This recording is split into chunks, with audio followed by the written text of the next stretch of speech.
I survived a crash no one was meant to walk away from. Yet the real terror was not the shattered glass or the 5 grueling surgeries. It was waking up to the police in my room, and my family already handing them a suspect, my husband. Wiped driving data and a forged insurance policy meant someone needed me dead to protect an empire built on lies. They only made one mistake. They left me alive. My name is Scarlett Chapman. I am 34 years old, and my entire professional life revolves around anticipating disasters. As the senior risk director at Crown Meridian Transit, a sprawling urban infrastructure firm based just outside Philadelphia, I am paid a very comfortable salary to look at a room full of optimistic executives and tell them exactly how their grand plans are going to explode. I do not panic. I do not jump to conclusions. I dismantle crises with cold, methodical precision. Let me tell you about the morning the devil came for me. It was a Tuesday in late November. The kind of morning that felt sharply ordinary. The air in our suburban neighborhood was biting, carrying the metallic scent of impending snow. Inside my kitchen, everything was warm. The coffee was scalding, exactly how I liked it, pouring dark and rich into my travel mug. The marble countertops gleamed under the recessed lighting. It was a perfectly calibrated life. My husband, Grant Ellison, leaned against the doorframe. His tie loosened around his collar. He smiled, a soft, familiar expression that usually grounded me before I stepped out into the corporate battlefield. He handed me my briefcase, kissed my forehead, and made a lighthearted joke about hoping my board members had taken their blood pressure medication today. I laughed. It was a genuine laugh. But as I turned to walk down the driveway, my eyes caught a sliver of dissonance in our pristine suburban tableau. Across the street, idling near the storm drain, was a gray pickup truck. It was unremarkable in every way, except that I had seen it there when I briefly woke up at 4 a.m. to get a glass of water. Now, past 7, it was still there. No engine running, no exhaust pluming into the freezing air, just a heavy, silent mass of metal. A small knot tightened in my stomach. The instinct of a risk director is to flag anomalies, but I brushed it off. A neighbor's contractor, I told myself, a lost delivery driver. Before I could slide into the driver's seat of my SUV, my phone vibrated in my coat pocket. I pulled it out, expecting a quick update from my assistant. Instead, the screen displayed a high-priority banner from the family's legal department. The subject line read, "Urgent regarding the Chapman Family Land Trust." My father had left that trust behind 3 years ago. A sprawling portfolio of undeveloped commercial land that my family treated like a sleeping dragon. I opened the email. It was from Vivian's legal team, requesting my immediate digital signature on a series of renewed authorization forms. They claimed it was routine maintenance for the trust's holding company. Routine. The word tasted sour in my mouth. I did not sign it. I locked my phone and tossed it onto the passenger seat. The timing was too precise. In exactly 3 hours, I was scheduled to walk into an executive briefing room at Crown Meridian Transit. I was going to drop a highly confidential risk assessment report onto the mahogany table. My findings detailed catastrophic foundational liabilities in a proposed dry port expansion. My report was going to kill a development deal worth tens of millions of dollars. The contractors attached to that doomed project had ties that bled directly into my family's orbit. A sudden, urgent need for my signature on family land documents on the exact morning I was poised to ruin their payday. My career was built on recognizing patterns, and this pattern felt like a trap. I started the engine, the dashboard lit up, a comforting sequence of digital checks and balances. I pulled out of the driveway, the tires crunching over the frost-hardened asphalt. The heater kicked in, blowing warm air over my frozen knuckles. Everything felt secure. The heavy doors of the SUV locked automatically. The heated leather seat warmed my back. I merged onto the interstate, blending into the morning commute. The highway was a river of metal and brake lights. I settled into the middle lane, maintaining a steady speed of 65 miles per hour. I mentally rehearsed my opening statement for the board meeting. I needed to be unshakable. I needed to present the data so clearly that no one could argue against shutting down the dry port deal. Then, the screen on my center console flickered. It was a brief glitch, a stutter in the navigation display. I tapped the screen, assuming it was a software lag. A second later, the lane assist warning icon illuminated in bright amber. The steering wheel jerked slightly beneath my hands. It was a small, abrupt motion, as if the car had caught a deep groove in the pavement, but the road was perfectly smooth. I gripped the wheel tighter, frowning. I muttered to myself to just hold the lane. Glancing at the dashboard, the steering column felt suddenly heavy, like it was sinking into wet concrete. I tried to correct the alignment, but the response was delayed, sluggish. Then, it fought back. The wheel tugged hard to the left, pulling me toward the concrete barrier. I yanked it right, my heart kicking into a sudden, frantic rhythm. The physical feedback from the car was completely wrong. It felt exactly as if someone else had their hands on the wheel, fighting me for control. A semi-truck carrying a massive steel shipping container was looming in my rearview mirror, closing the distance too fast. I needed to get out of the middle lane. I needed to pull over. I pushed down on the brake pedal. Nothing happened. The pedal sank all the way to the floorboard with zero resistance. No hydraulic bite. No anti-lock stutter. The internal checks and balances my mother had painstakingly installed were being bypassed. Julian was not just cheating on his wife, he was systematically bleeding our company dry. The engine revved, accelerating without my foot on the gas. My own car was overriding my inputs.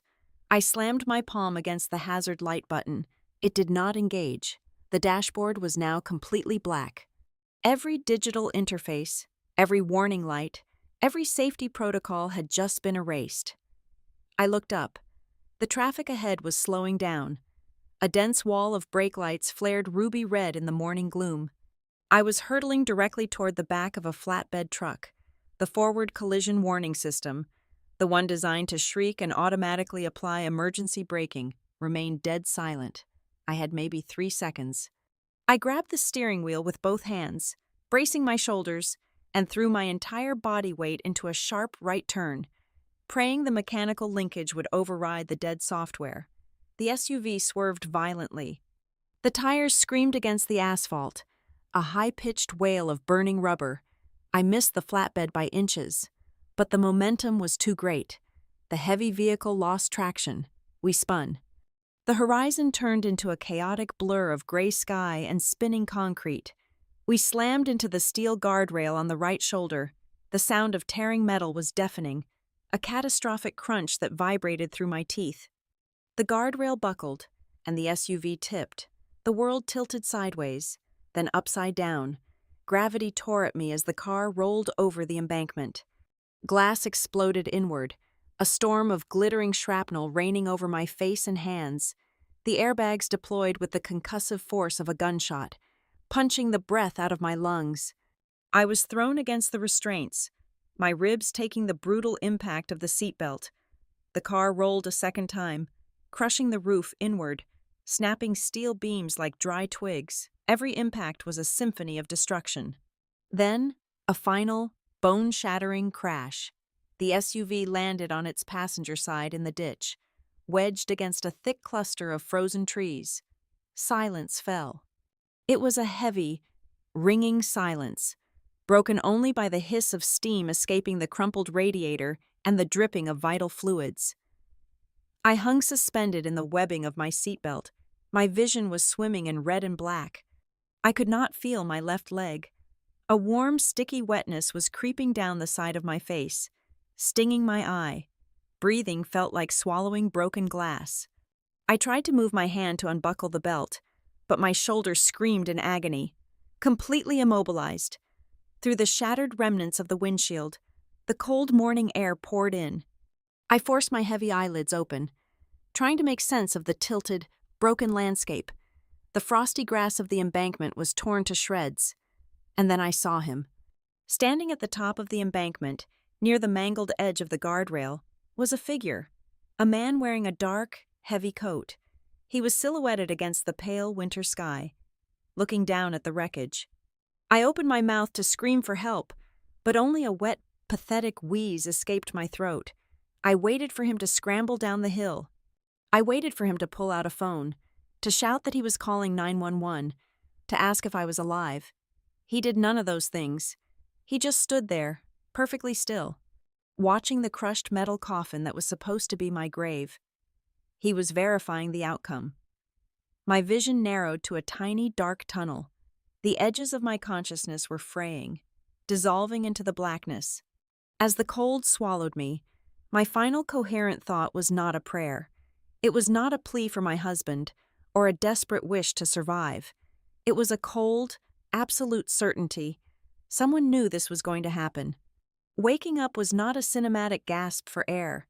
It was a slow, agonizing crawl out of a suffocating dark ocean.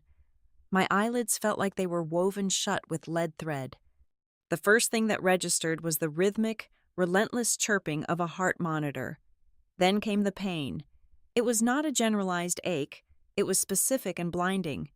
My chest felt caged in iron, every shallow breath a serrated knife against my shattered ribs.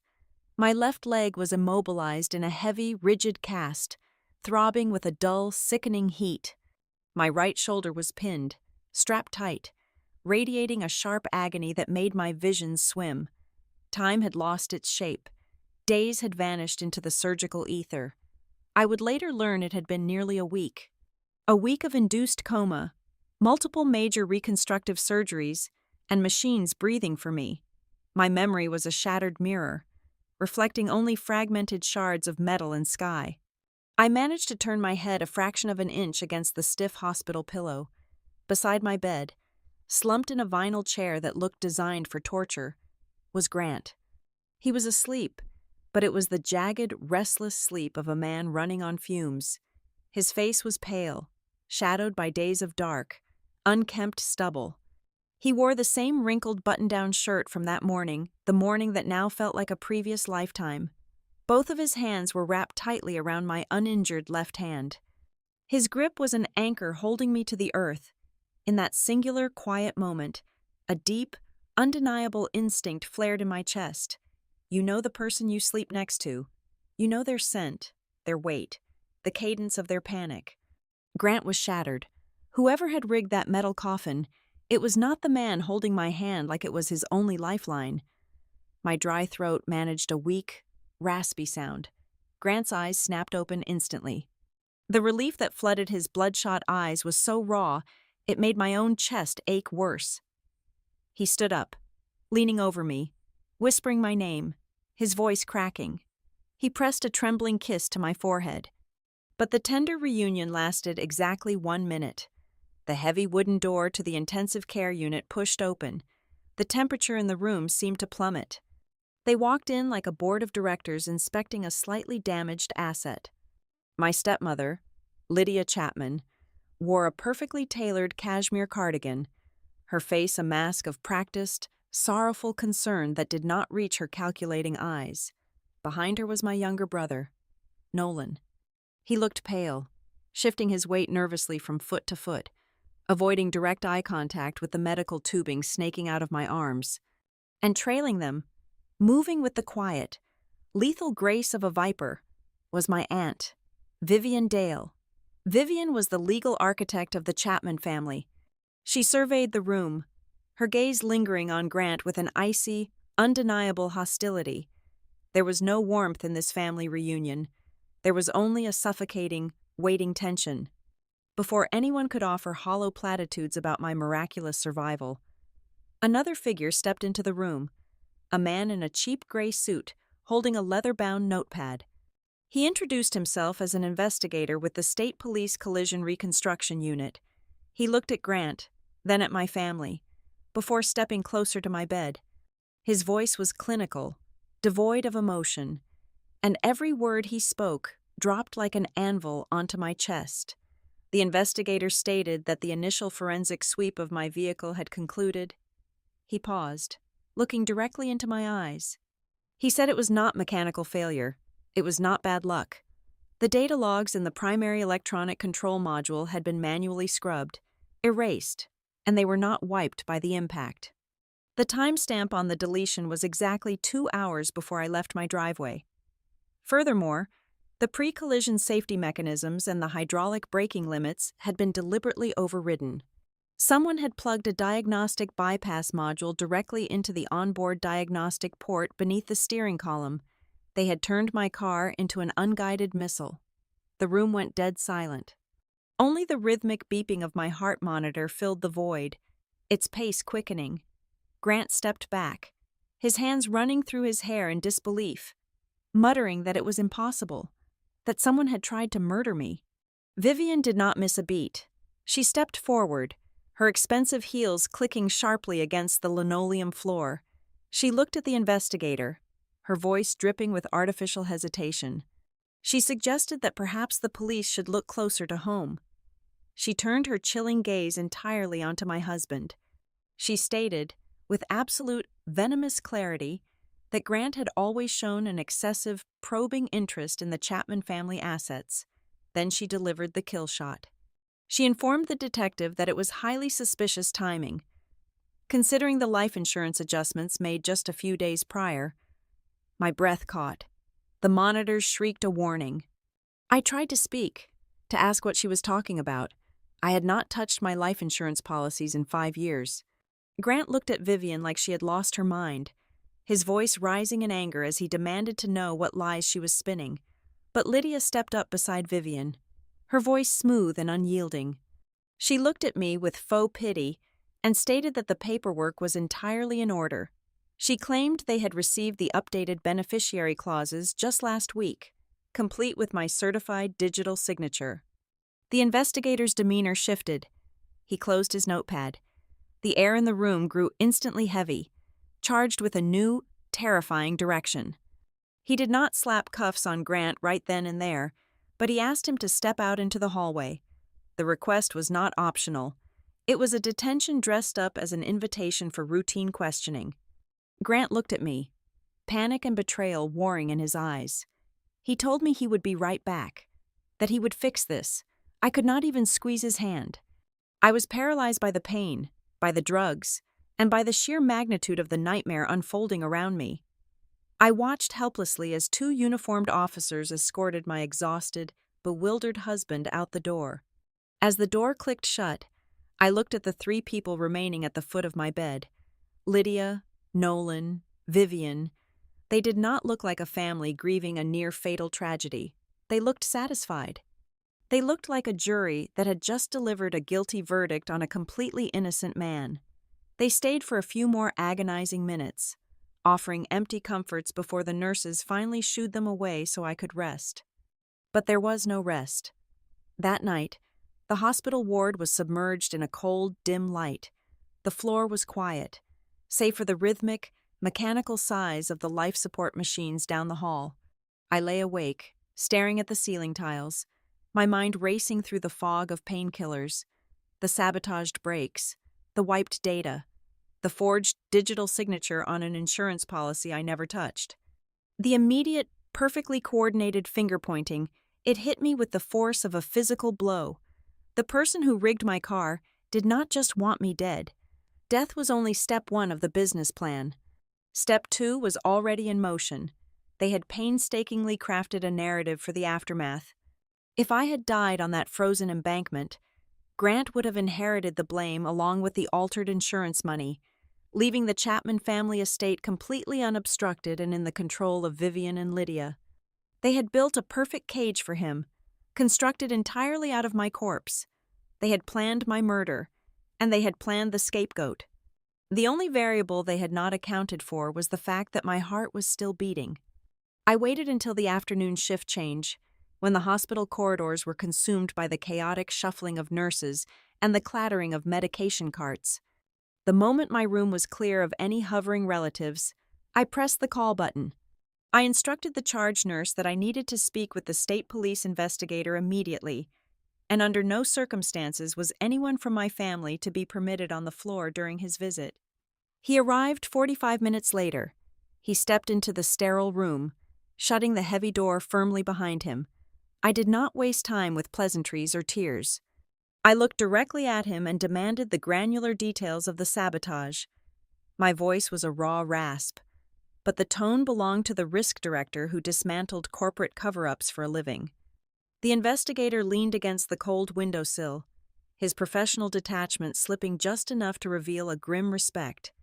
He told me the person who wired my car was not a desperate amateur looking for a quick insurance payout. It was a surgical strike. The bypass module had been programmed with a speed threshold.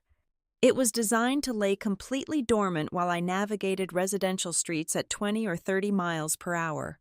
The catastrophic failure was coded to trigger only after the vehicle maintained a sustained speed of over 60 miles per hour for at least 5 uninterrupted minutes. They deliberately waited until I was on the interstate. They wanted maximum velocity. They wanted the kinetic energy of the crash to be utterly unsurvivable. Listening to him, the fog of the painkillers began to burn away, replaced by a cold, sharp clarity. My mind started sorting the data, pulling up fragmented memories from the past 14 days. Things that had seemed like minor annoyances at the time now glowed with the toxic luminescence of premeditation. Exactly 1 week before the crash, my brother Nolan had shown up at my house unannounced. He was practically vibrating with unearned confidence, insisting that my vehicle desperately needed a winterization overhaul. He claimed he had a close friend who managed a high-end commercial fleet garage and owed him a massive favor. Nolan offered to take the car in for a free, comprehensive service. It was a completely out-of-character gesture for a brother who usually only called when he needed a loan, but I was exhausted, drowning in corporate paperwork, so I handed over my keys. I gave him the very weapon they used against me. Then there was Vivian. Over the past 10 days, my aunt had flooded my phone with urgent text messages and priority emails. She was relentlessly pushing me to sign a stack of temporary proxy authorizations regarding the family trust assets. Her excuse was always wrapped in feigned consideration. She claimed she just wanted to handle the tedious administrative burdens while I focused on my massive corporate audit. She needed my signature to temporarily bypass my veto power on land transactions. I had ignored her requests because the timing felt intrusive. Now, I understood. She was trying to secure the legal authority before the crash. When I refused to sign, they realized they could not bypass me legally. They had to bypass me physically. The investigator left with a promise to look into Nolan's mechanic. As the door clicked shut, a young night nurse slipped quietly into the room. She did not check my vitals. Instead, she reached into the deep pocket of her scrubs and produced a small, clear plastic evidence bag. She whispered that the cleanup crew had found some scattered personal effects buried deep in the torn upholstery of the passenger footwell. She thought I might want them before the police cataloged the rest of the debris. I thanked her, my fingers trembling as I opened the seal. Inside were a cracked lipstick tube, a mangled pen, and a tiny black square of plastic. The edges were scorched and warped by heat, but it was intact. It was a micro-memory card. No one in my family had asked about it because no one in my family knew it existed. 6 months ago, after a series of minor vandalism incidents in my office parking garage, I had privately hired a technician to hardwire a secondary, hidden dash camera directly into the rear-view mirror housing. It was meant to record interior audio and cabin movement. The police had missed the tiny slot in the crushed mirror. The saboteur had not accounted for it. I slid the charred piece of plastic deep underneath my mattress. An hour later, a man in a sharp bespoke suit walked into my room. He was not Grant. He introduced himself as the criminal defense attorney Grant had retained. My husband was currently out on bail, but the conditions of his release strictly forbade him from making direct contact with me, a stipulation Vivian had undoubtedly lobbied for under the guise of my physical safety. The attorney leaned in close, his voice a low, steady murmur. He told me Grant wanted me to know he was fighting. Grant had immediately hired a forensic accountant and a cybersecurity firm. They had already traced the origin of the forged life insurance modification. The digital signature did not come from my current devices. It had been authenticated using an old, obsolete corporate email address I had abandoned 4 years ago. Long before I ever joined Crown Meridian, someone had resurrected a ghost account to sign my death warrant. Knowing Grant's name on the beneficiary line would create the perfect motive for the police. I closed my eyes and let the architecture of the conspiracy fully assemble in my mind. The motive was never just the simple inheritance of my father's estate. My father had been dead for 3 years. In the 36 months since we buried him, Lydia and Vivian had executed a masterclass in quiet usurpation.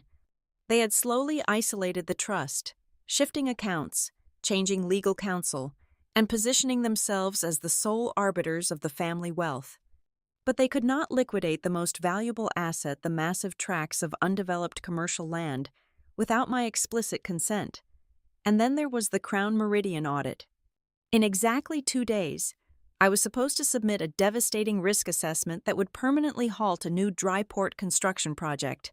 I had discovered catastrophic soil compaction failures and fraudulent safety certificates. If my report reached the board, the development would collapse. I opened my eyes, the pieces locking together with a sickening click.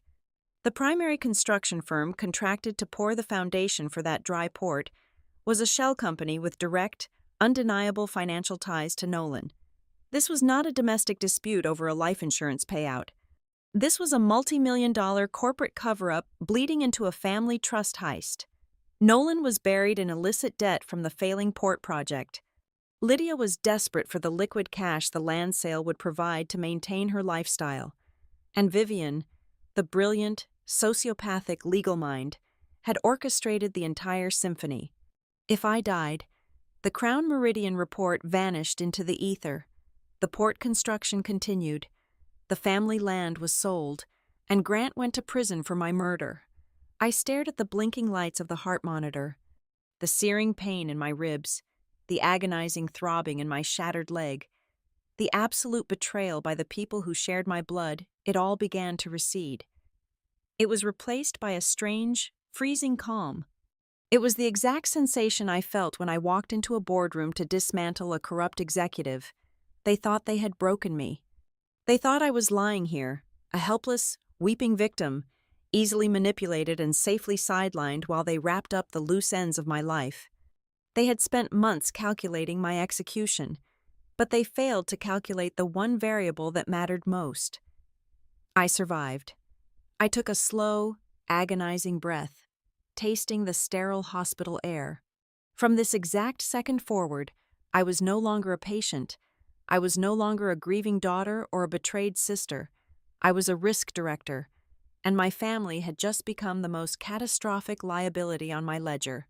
I promised myself, lying in the quiet dark of the intensive care unit, that I was going to tear their empire down to the studs. I was going to let them think they had won, let them walk right into the center of their own trap, and then I was going to bury them all. I manipulated my release date. I convinced the attending physician I had a full-time private nurse waiting at home, allowing me to leave the hospital a full 4 days earlier than my family anticipated.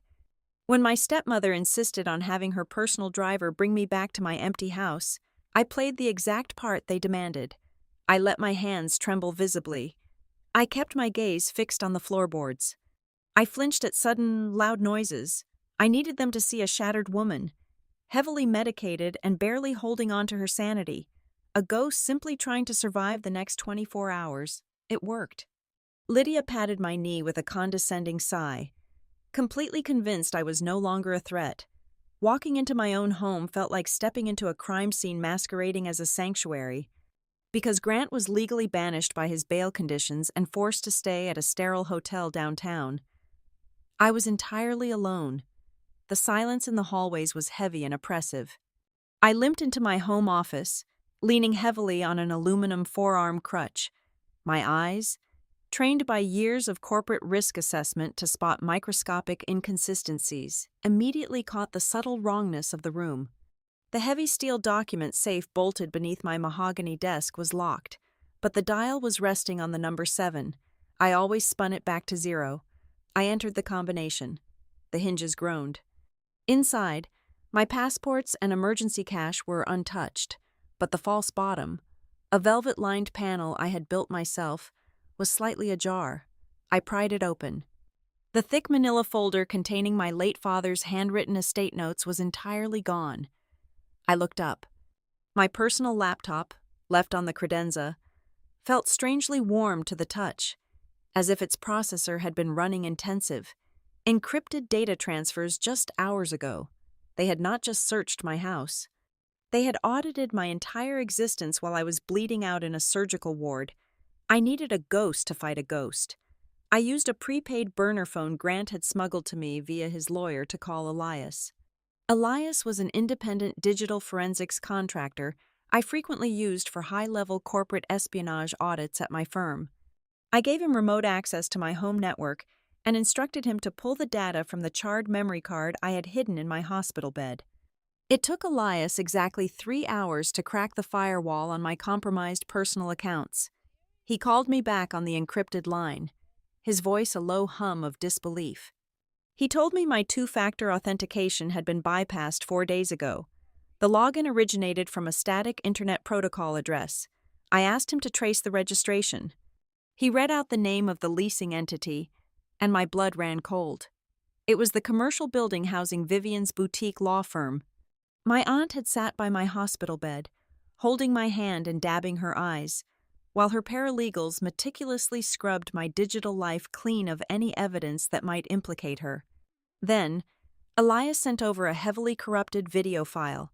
He had managed to salvage 40 seconds of footage from the melted dashboard camera memory card. I opened the file on my secure tablet. The image was grainy, heavily distorted by static and the low light of my driveway from the night before the crash.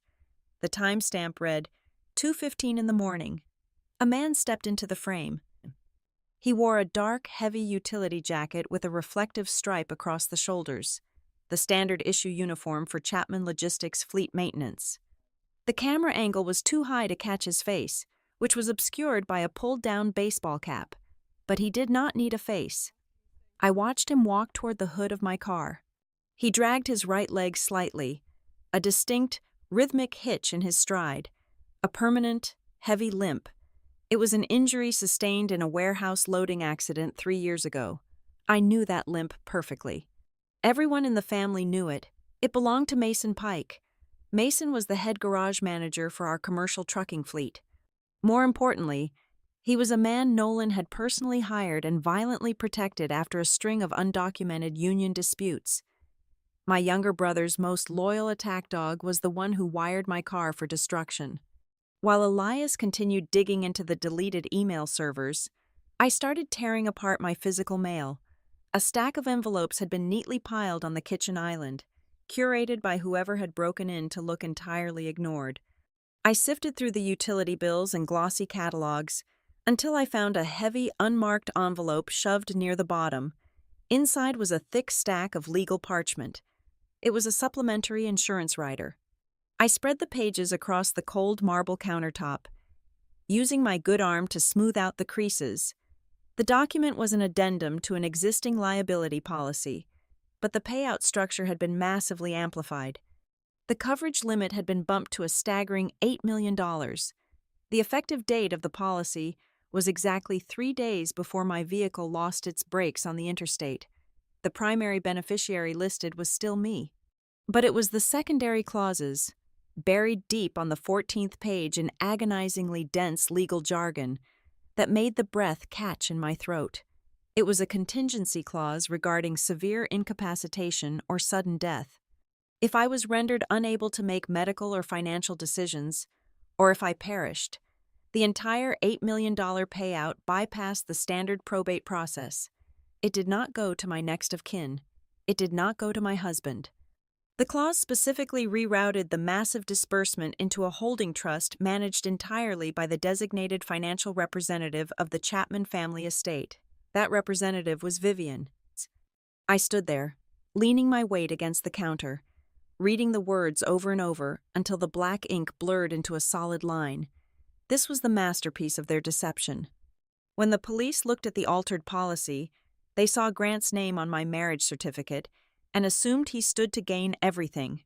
Vivian had carefully planted that exact narrative in the intensive care unit, knowing the detectives would follow the path of least resistance.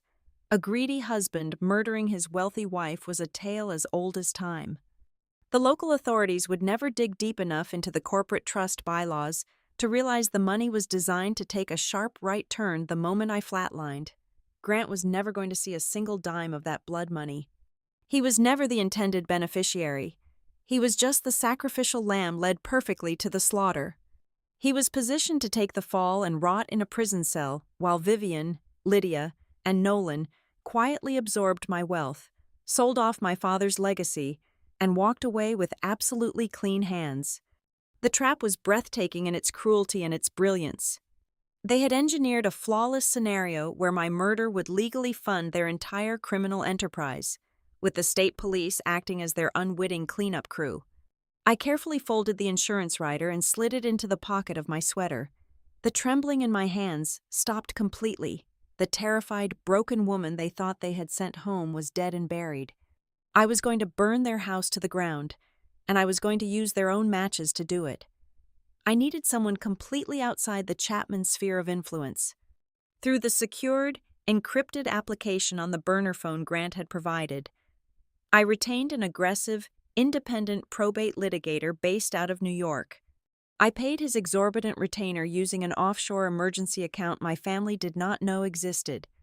I gave him a single, explicit directive: acquire a certified, unredacted copy of my late father's original estate charter directly from the county surrogate court, bypassing Vivian and her entire legal team entirely.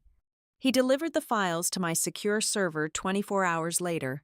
I sat alone in the dim light of my home office, the glow of the monitor washing over the heavy cast on my leg. I spent 5 agonizing hours meticulously dissecting over 400 pages of dense, archaic legal terminology. I was looking for the invisible tripwire, the hidden mechanism that made my death a financial necessity. I found it buried deep within the 17th appendix of a supplementary covenant regarding the Chapman Family Land Trust. It was a microscopic provisional mandate concerning my unilateral veto power over the sale of any ancestral acreage. My father was a deeply pragmatic man. He knew the sprawling tracts of undeveloped commercial land we owned were the crown jewels of our lineage. He also knew his second wife had an insatiable appetite for luxury, and his son possessed dangerous delusions of entrepreneurial grandeur. To protect the soil, my father had granted me absolute, unassailable authority to block any liquidation or leveraging of the estate, but there was a biological failsafe written into the margins.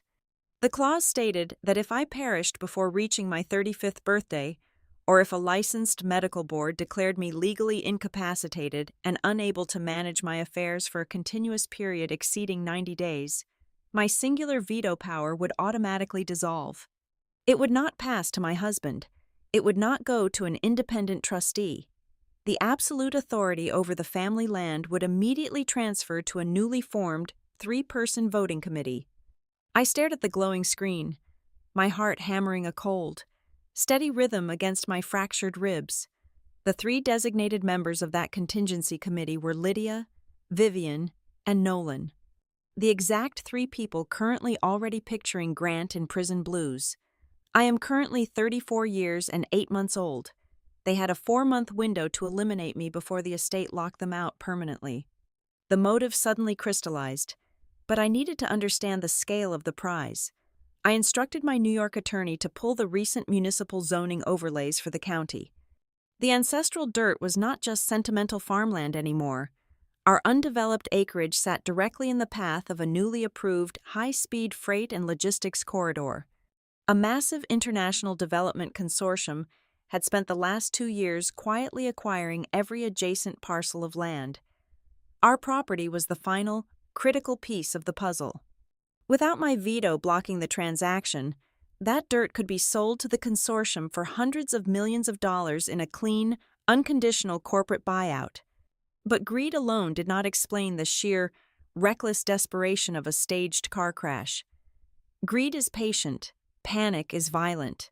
I needed to know what was forcing their hand right now.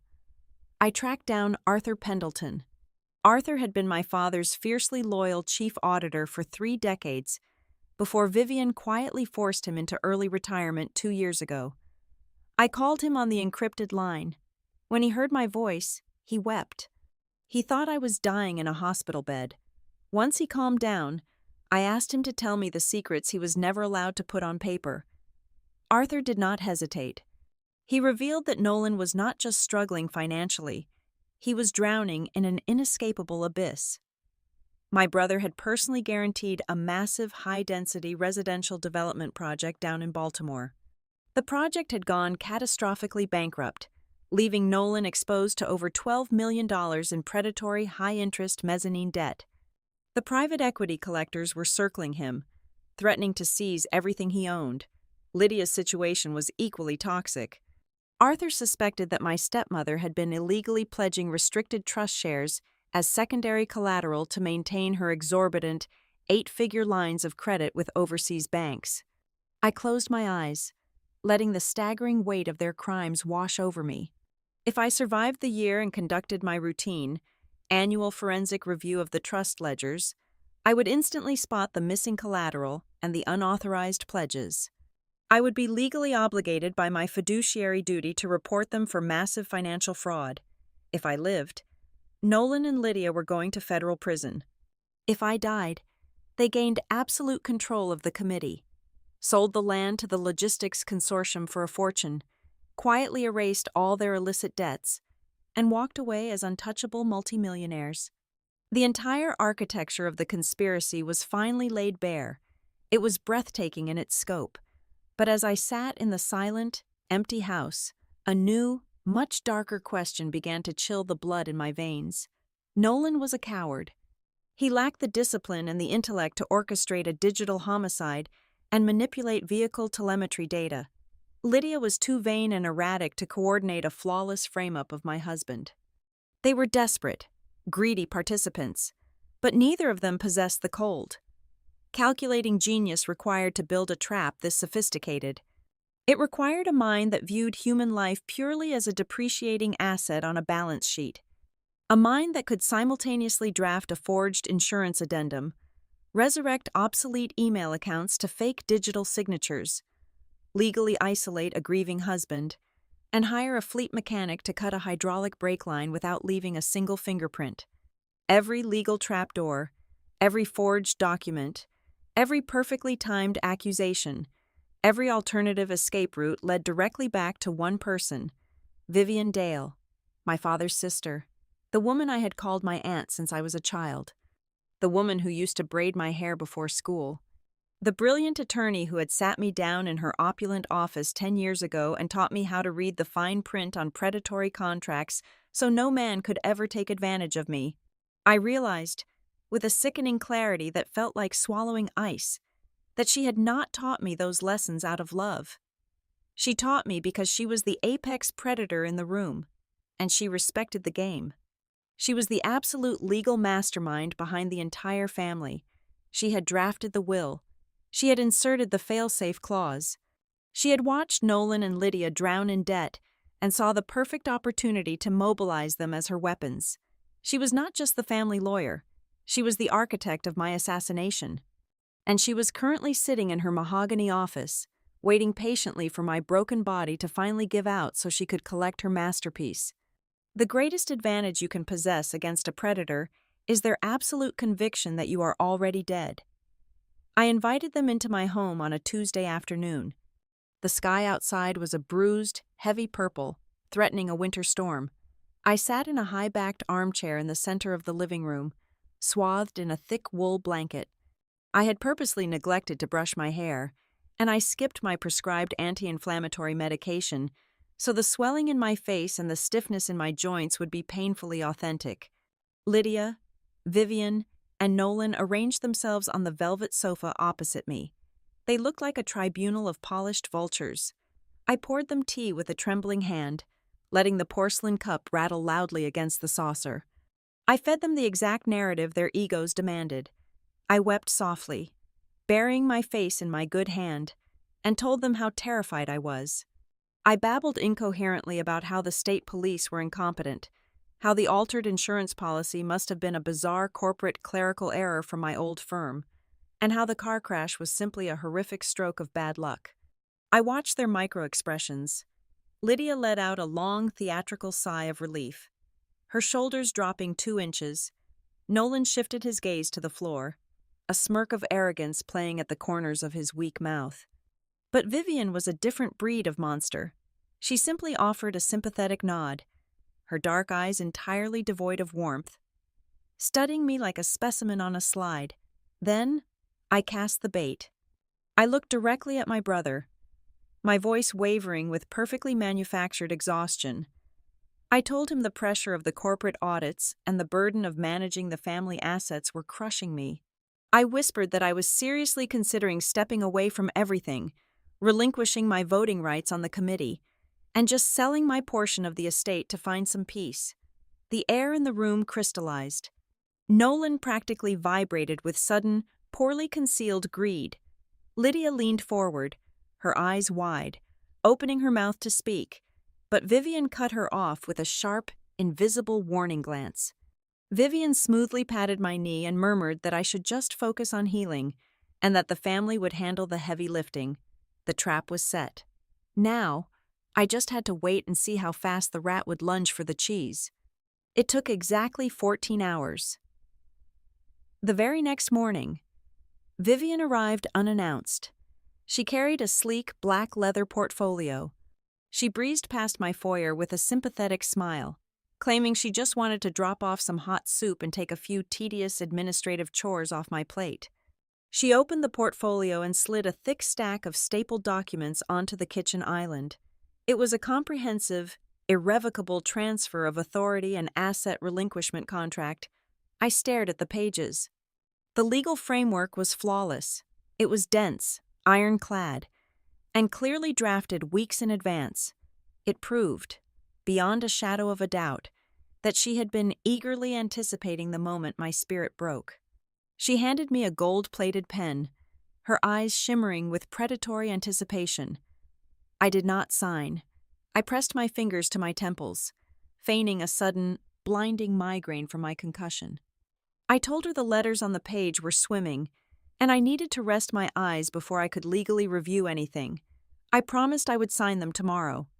A microscopic flash of pure rage tightened the muscles in Vivian's jaw, but she immediately masked it with a cloying smile. She left the documents on the counter, telling me to take all the time I needed. While I played the broken victim in the light, Grant was moving in the shadows. He had been officially released on bail, but his life was entirely decimated. The local news stations had plastered his face across every broadcast. The community treated him like a convicted murderer walking on a technicality. He had been forced to rent a dismal, dimly lit room in a roadside motel on the county line. Publicly, we were completely estranged. We did not speak on our cell phones. We did not interact. It was a brutal, necessary fiction to keep him off Vivian's radar. But at 2 a.m, under the cover of digital anonymity, we were an army of two. We communicated through a heavily encrypted application routed through offshore servers. Grant was my weapon outside the walls of my house. He had liquidated the last of his private investment portfolios to hire a renowned forensic mechanical engineer from Chicago. Using the legal framework of a defense discovery motion, Grant's attorney successfully petitioned to have the engineer inspect my impounded wreckage. The report came through on my secure tablet in the dead of night.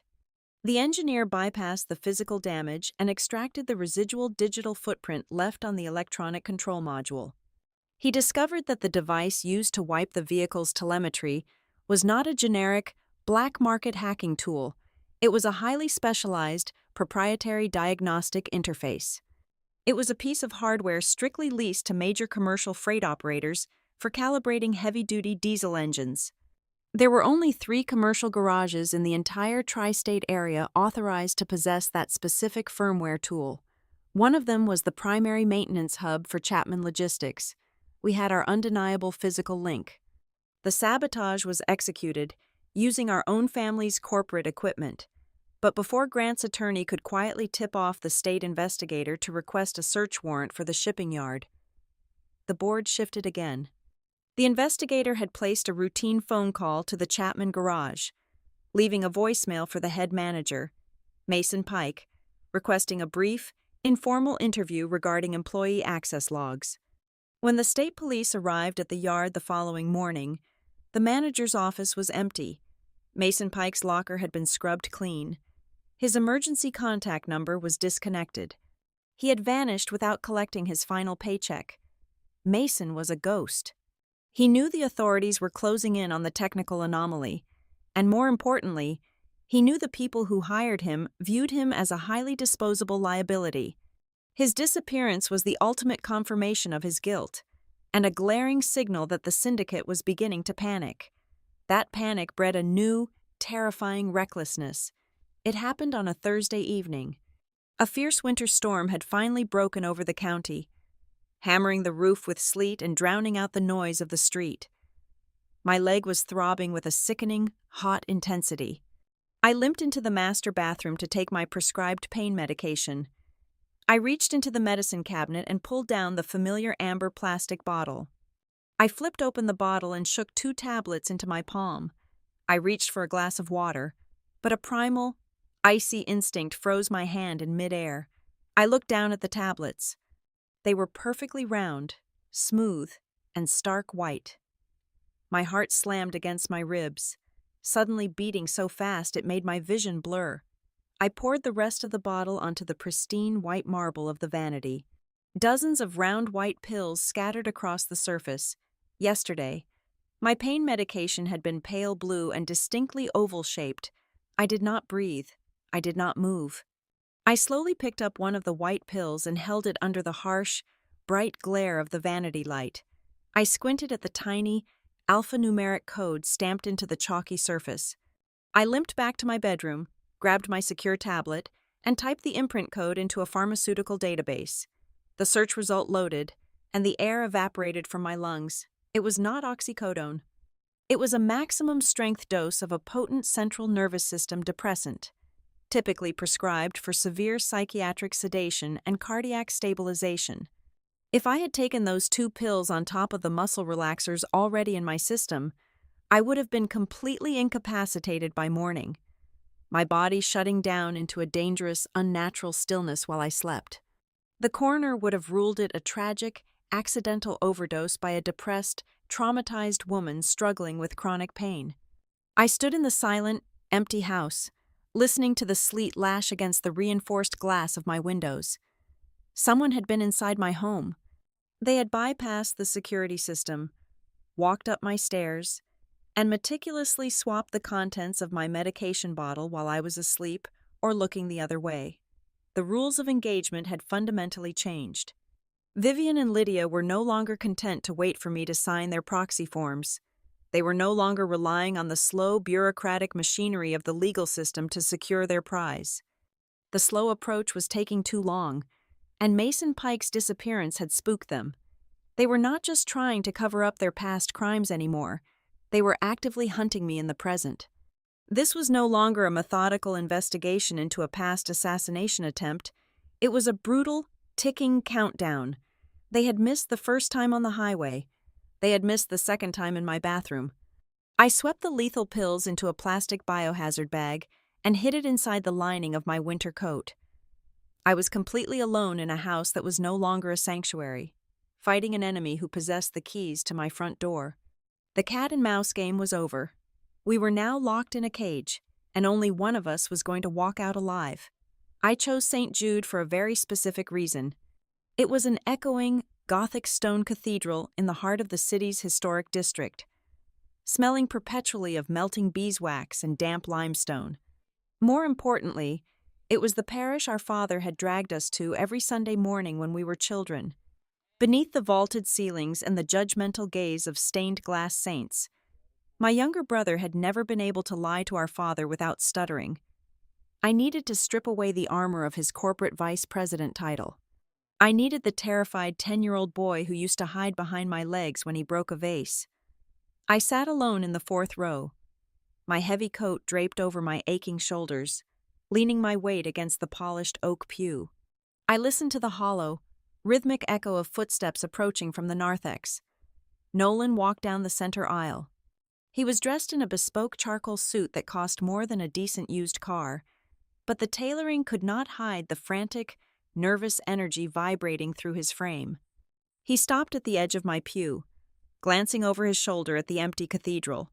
He shoved his hands deep into his pockets, trying to project an air of irritated inconvenience.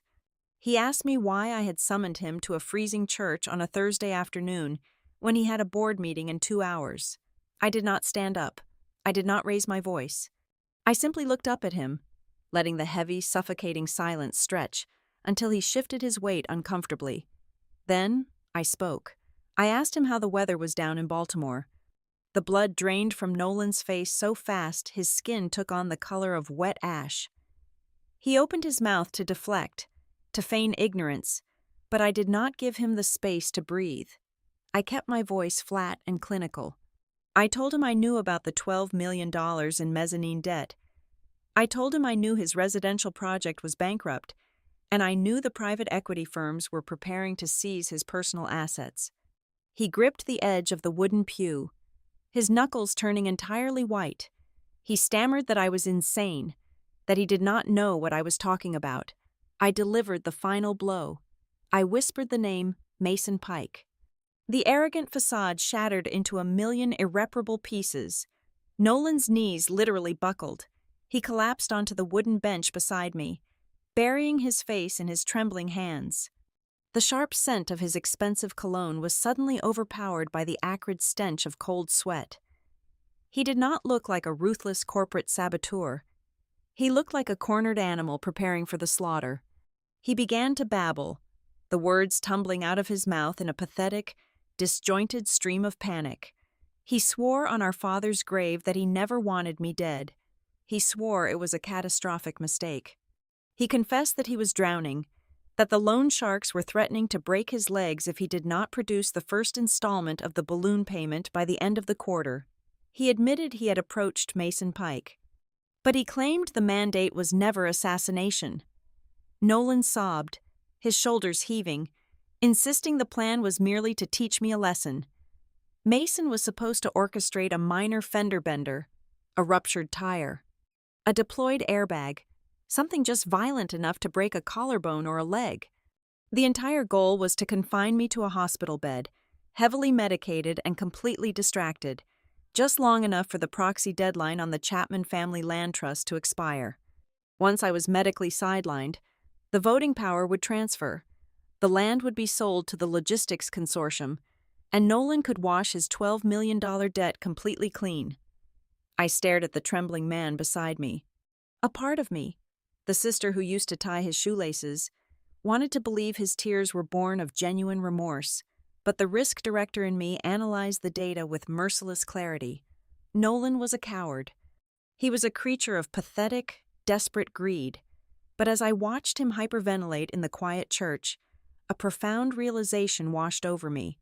Nolan was entirely too stupid to build the machine that almost killed me. He barely understood how to navigate his own corporate email server. He lacked the absolute psychopathic discipline required to program a digital bypass module, calculate highway speed thresholds, and forge a supplementary insurance rider using a dead digital footprint. He was a blunt instrument.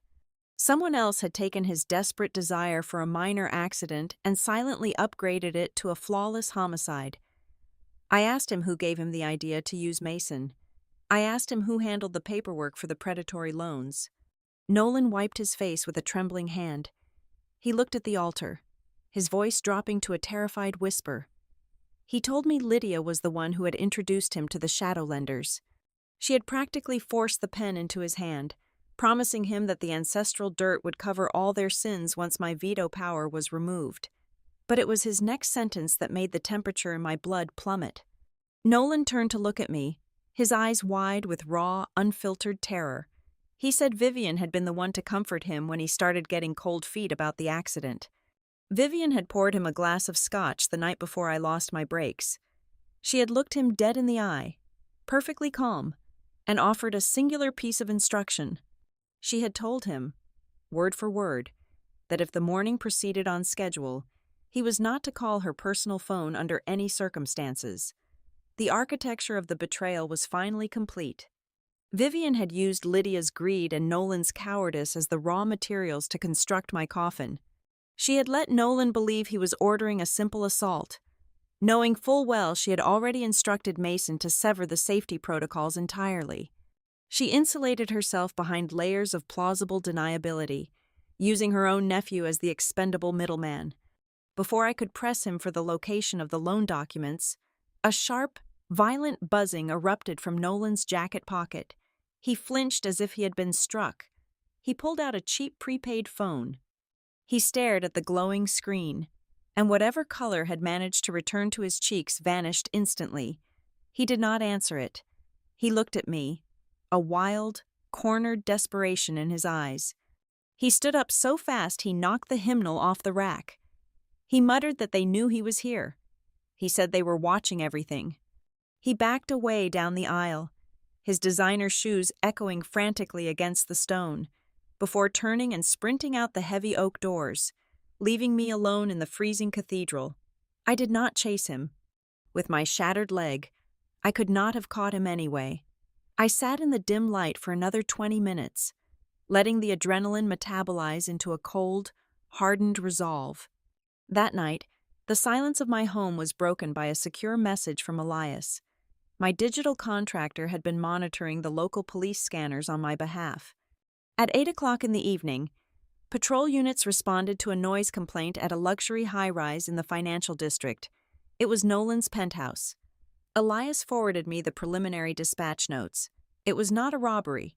No electronics or luxury watches were missing, but the apartment had been systematically, brutally gutted.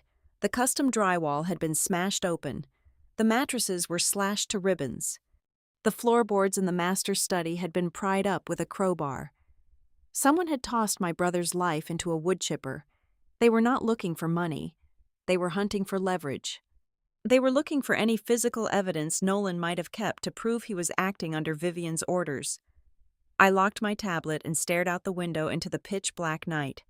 Nolan was a monster of apathy, willing to break my bones to save his bank account. But he was not the final boss in this twisted game. He was just another pawn being sacrificed on the board. The true monster did not hide in dark alleys. The true monster wore tailored cashmere, spoke in flawless legal prose, and sat right next to me at Thanksgiving dinner, smiling while she calculated exactly how much my death would improve her portfolio. The confirmation of Mason Pike's fate arrived not through a phone call, but through a string of encrypted text messages from Elias at 3 a.m. My digital contractor had set up an automated scrape of the county medical examiner's dispatch logs. A body had been discovered by a housekeeping maid in a rundown motel off Interstate 95. The local police were writing it off as a textbook tragedy.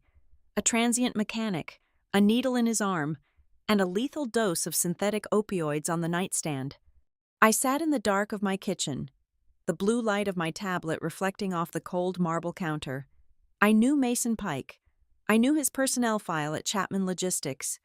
He was a functioning alcoholic with a penchant for bar fights, but he possessed a profound, well-documented terror of intravenous drugs after his younger brother died of an overdose a decade ago. Mason would never have touched a needle. The scene was meticulously staged.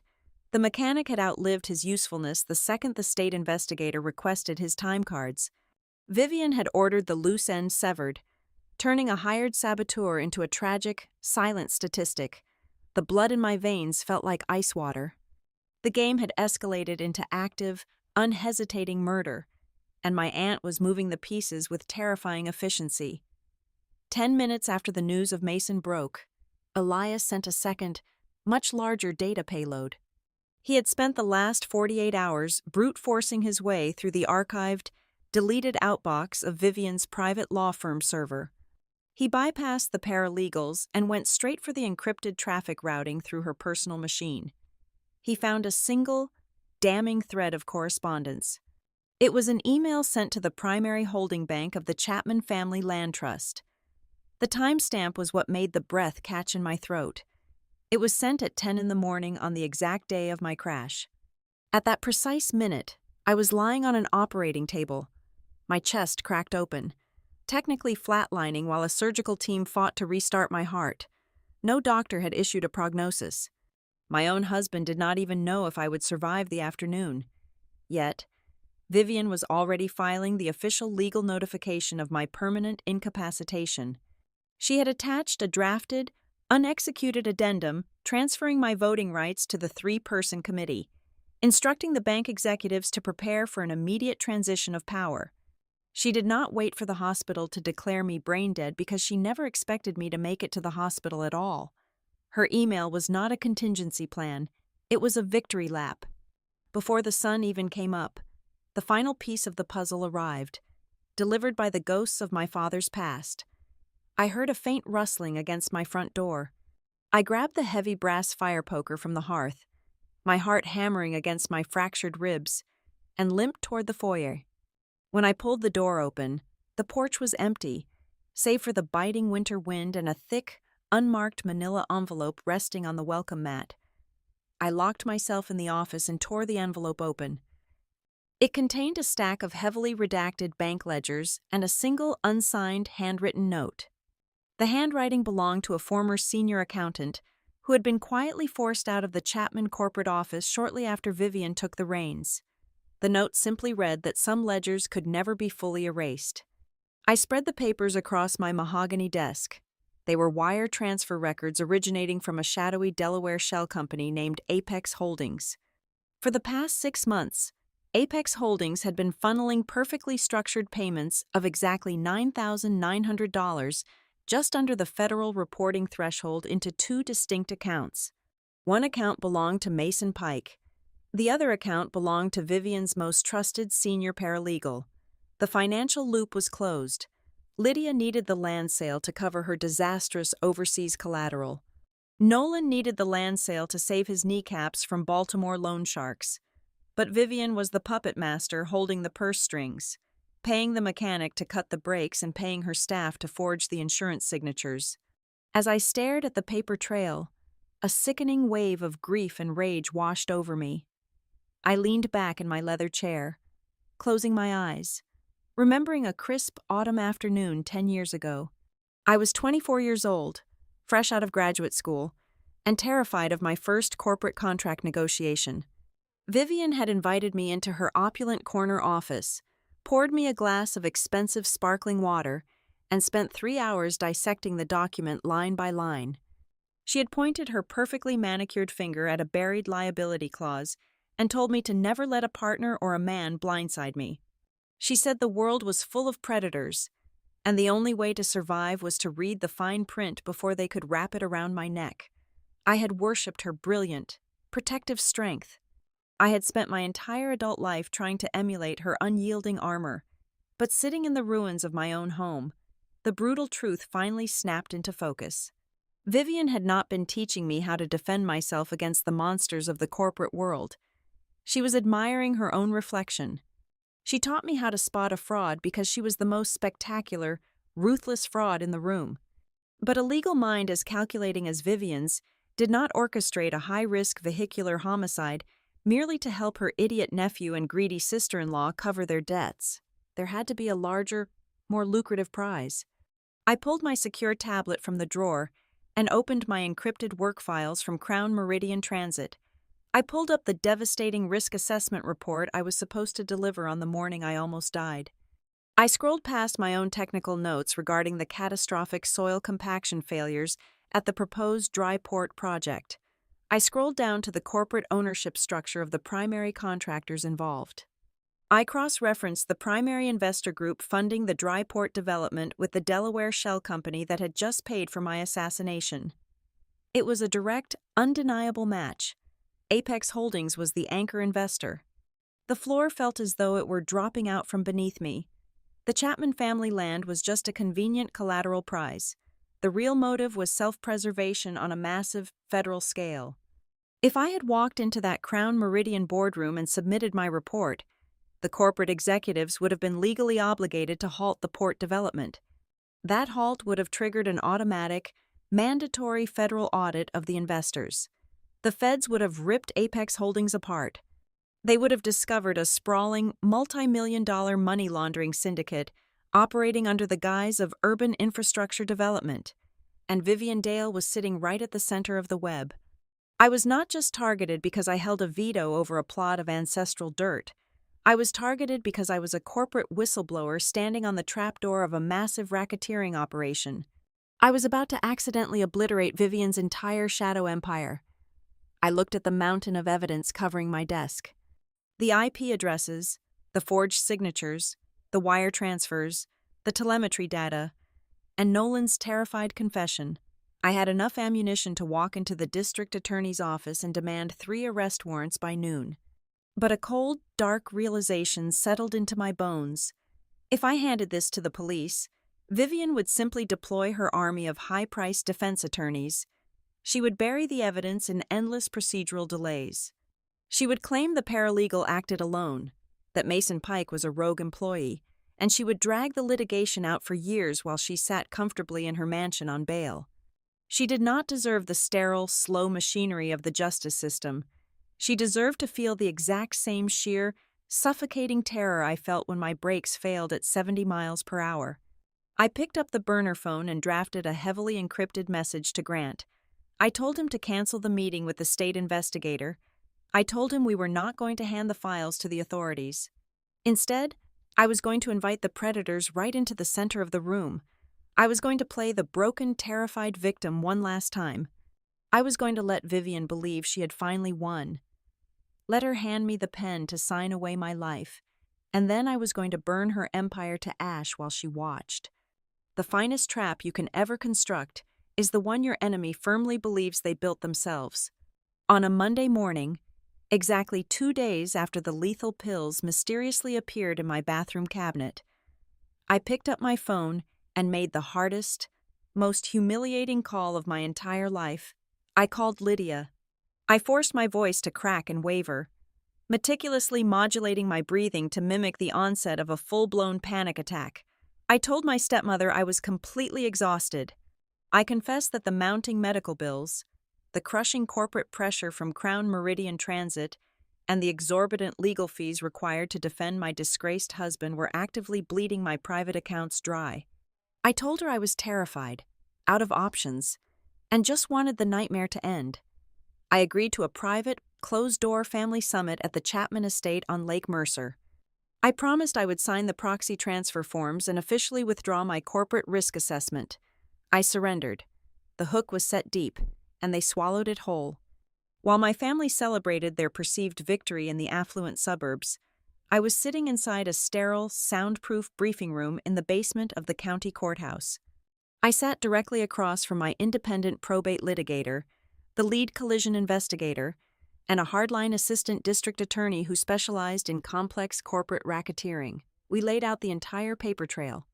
We established a secure encrypted wiretap protocol. The prosecutor immediately drafted a series of anticipatory search warrants for Vivian's boutique law firm, Lydia's private residences, and the corporate offices of Apex Holdings. The warrants were sitting on a federal judge's desk, ready to be executed the exact second I captured an overt admission of guilt or active extortion on tape. However, I knew Vivian's mind intimately. She was a master of the double cross.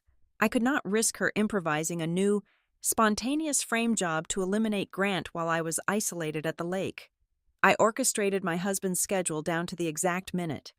While I drove north toward the estate, Grant was deliberately seated in the center of a crowded, highly exclusive restaurant downtown. He was having a very loud, very public lunch with 3 senior partners from his criminal defense firm, constantly surrounded by security cameras, waiters, and undeniable officers of the court. His alibi was encased in solid titanium. As for my own armor, I relied on Elias. My digital contractor had acquired a military-grade, micro-recording transmitter. He painstakingly embedded the tiny device directly into the rigid plastic housing of my orthopedic shoulder brace. It was legally compliant, capturing only my side of the exchange under the plan cleared by the prosecutor, and it was completely invisible to any physical pat-down. I was a walking wire. Just 3 hours before I was scheduled to leave for Lake Mercer, my encrypted burner phone vibrated. It was a secure text message from Nolan. The violent ransacking of his penthouse had finally shattered his fragile, pathetic allegiance to the syndicate. He had realized, with terrifying clarity, that Vivian was meticulously positioning him to take the entire fall for the financial crimes if the federal authorities ever started asking questions. My brother was cornered by his own guilt and sheer terror. He sent me a 12-digit access code and an address for a private, off-the-books, climate-controlled storage unit located just across the state line. His message was frantic. He told me the unit contained Vivian's handwritten ledgers, the original, unredacted loan agreements she had forced him to sign, and documented proof that she intended to frame him for the massive embezzlement. He was handing me the final, irrefutable nail for her coffin, simply hoping to buy himself a favorable plea deal. I forwarded the coordinates directly to the district attorney. I arrived at the Lake Mercer mansion just as a heavy, suffocating afternoon fog rolled off the freezing water. The estate was a towering monument to old money, built from cold gray stone and dark timber. I parked my rental vehicle and stepped out into the biting wind. I leaned heavily on my aluminum forearm crutch, deliberately dragging my walking cast across the gravel driveway.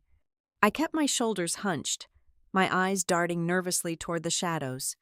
When the heavy oak doors opened, I looked exactly like the woman Vivian expected to see. I was a shattered survivor, physically broken, financially desperate, and entirely devoid of the strength required to fight the Chapman machine. They were waiting for me in the grand formal dining room. The atmosphere was thick with manufactured sympathy. Lydia played the role of the deeply concerned matriarch flawlessly. She poured me a cup of hot chamomile tea, weaving a sickening web of emotional manipulation. She talked softly about how this transaction was purely for the preservation of our ancestral legacy. She insisted that my father would have wanted me to rest and heal without the crushing, stressful burden of managing the family trust. Vivian sat at the head of the massive mahogany table, flanked by the sleek leather portfolios containing the transfer documents.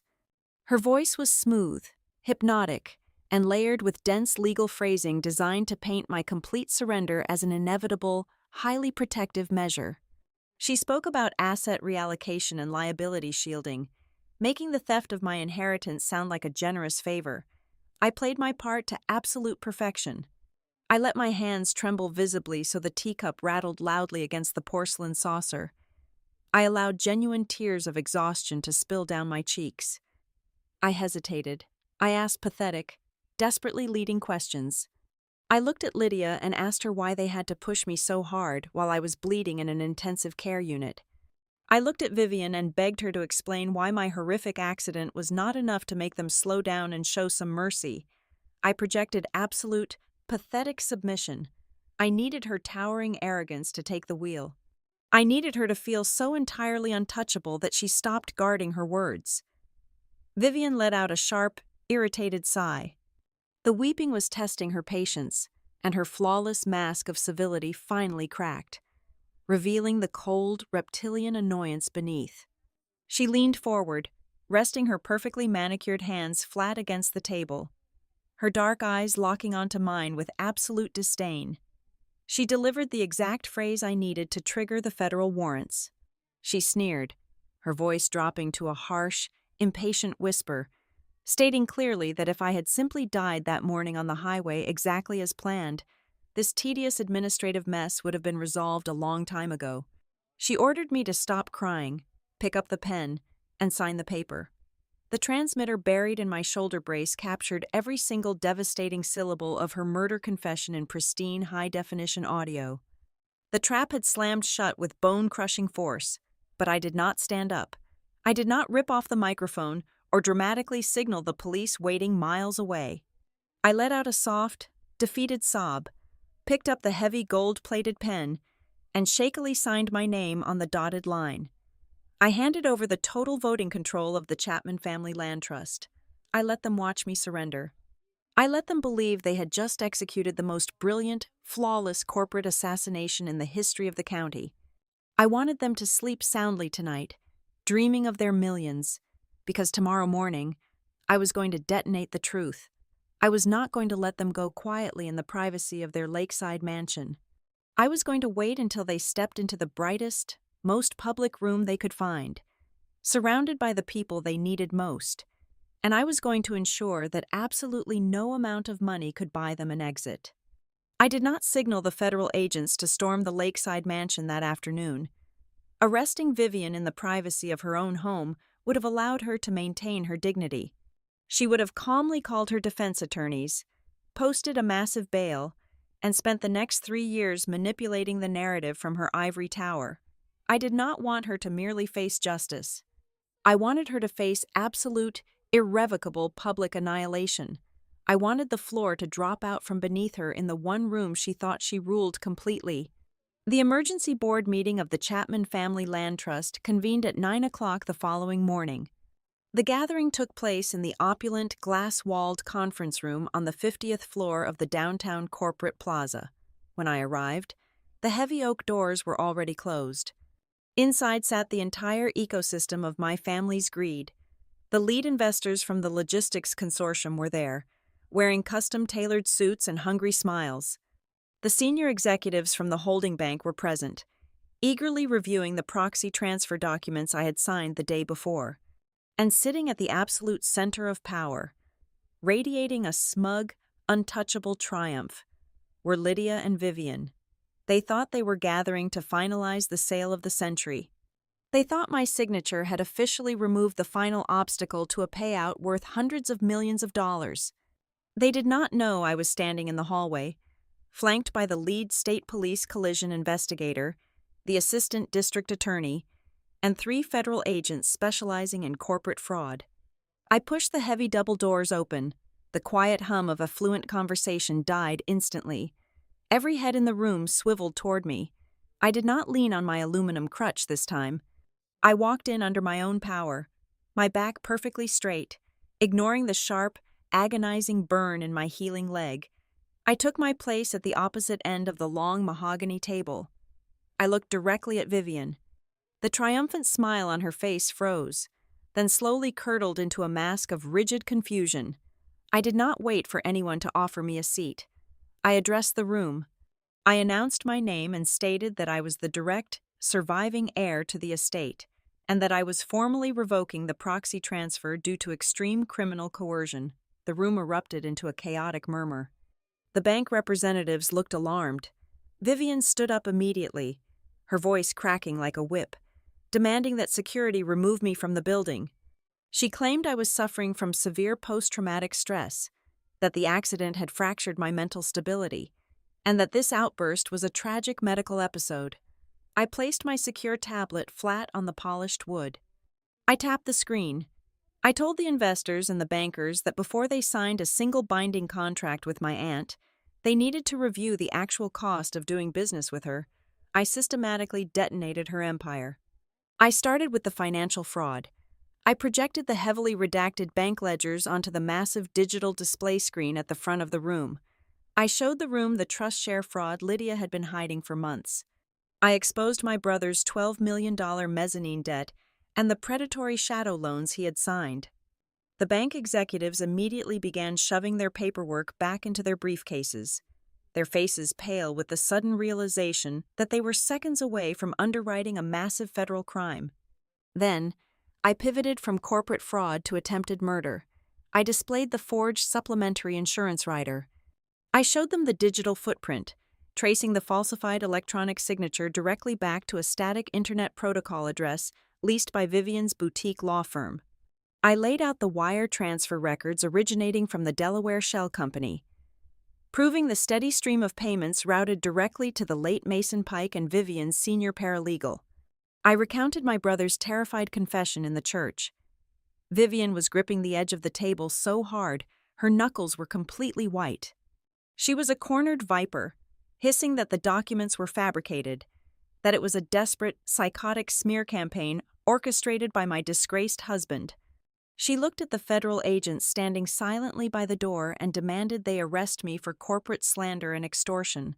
I looked at her, completely devoid of emotion. I told her I had one final piece of evidence to submit to the board. I pressed play on the audio file I had captured yesterday afternoon. The pristine, high-definition recording echoed off the glass walls of the boardroom. Vivian's voice, cold and dripping with absolute malice, filled the air. The room listened in horrifying silence as she complained about the tedious administrative mess, stating clearly that if I had simply died that morning on the highway exactly as planned, everything would have been resolved a long time ago. The silence that followed was absolute. It was the sound of a dynasty collapsing into dust. Lydia shattered first. She collapsed back into her expensive leather chair, burying her face in her hands, her voice breaking into a hysterical, high-pitched sob. She babbled incoherently, pleading with the frozen bankers, screaming that she just wanted to keep the estate from going bankrupt, that she never meant for things to go this far. The lead investor from the logistics consortium stood up, his face a mask of pure disgust. He did not say a single word. He simply buttoned his suit jacket, signaled his legal team, and walked out of the room. The bank executives scrambled to follow, loudly declaring that all accounts and asset transfers associated with the Chapman Trust were immediately and indefinitely frozen. The assistant district attorney stepped forward. Flanked by the armed investigators, he looked at Vivian and began reading the charges. Racketeering, wire fraud, conspiracy to commit murder. Vivian did not scream. She did not cry. As the cold steel of the handcuffs clicked shut around her perfectly manicured wrists, she just stared at me. Her eyes were twin black voids of pure, unadulterated hatred. I held her gaze without blinking until the officers physically turned her around and marched her out the door. Nolan, who had been sitting quietly in the back corner of the room, finally broke down. He wept openly, the pathetic tears of a coward who finally understood he was nothing more than a sacrificial pawn in a game he never had the intelligence to play. 2 hours later, Grant walked out of the county courthouse a free man. The district attorney had officially dropped all charges, entirely clearing his name. We met on the sidewalk beneath a gray, heavy winter sky. There was no cinematic embrace, no tearful, passionate kiss to signal that everything was miraculously healed. The trauma we had endured was too deep, the betrayal too vast to be fixed by a simple touch.